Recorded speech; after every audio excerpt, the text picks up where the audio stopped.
So here we have the Nissan Qashqai on an 18 plate. I'm going to start off firstly by showing you around the outside of the car, and then we'll hop in and run through some controls on the inside. From the outside, you can see it's a 5-door car with alloy wheels and tinted windows.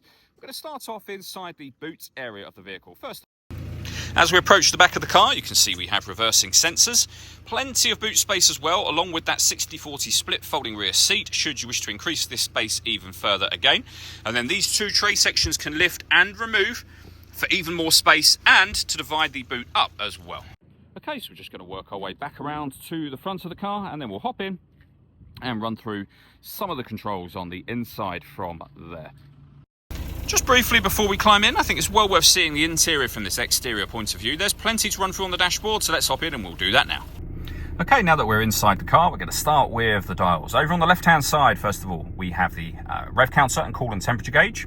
On the right-hand side, the speedometer and fuel gauge. In the centre at the bottom, you can see the total miles for the car. They are 48,520.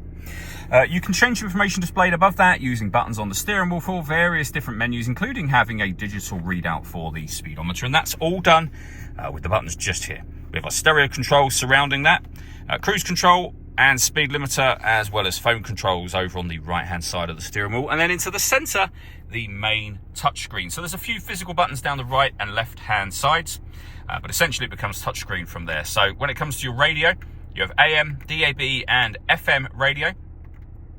You can pair up your phone, of course. We have a CD player, we have auxiliary input, Bluetooth audio as well. We have satellite navigation, as you can see, really nice clear colour display. It's a very easy system to use. And if we pop the car into reverse, you will see the 360 parking camera. So reversing camera and a bird's eye view image of exactly where the car is parked right now. If you press the camera button, you get a front facing camera and the bird's eye view. Press it again, and you get the front-facing camera and the front passenger side wheel. So very easy to park with all of those cameras in place. Below that, we have dual zone climate control. You can adjust the passenger and driver temperature. You can increase and decrease the fan speed. You can determine what direction you'd like the air distributed in. And when you're happy with those settings, that's your air conditioning off.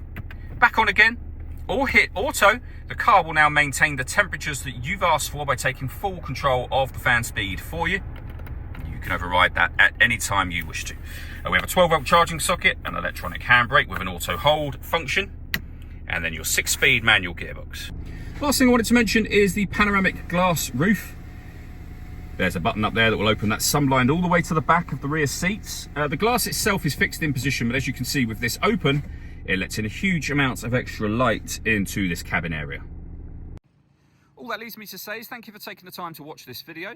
If you'd like to come and see the car for yourself and have a test drive, please feel free to give us a call here at Surrey Specialist Cars. We'd love to hear from you.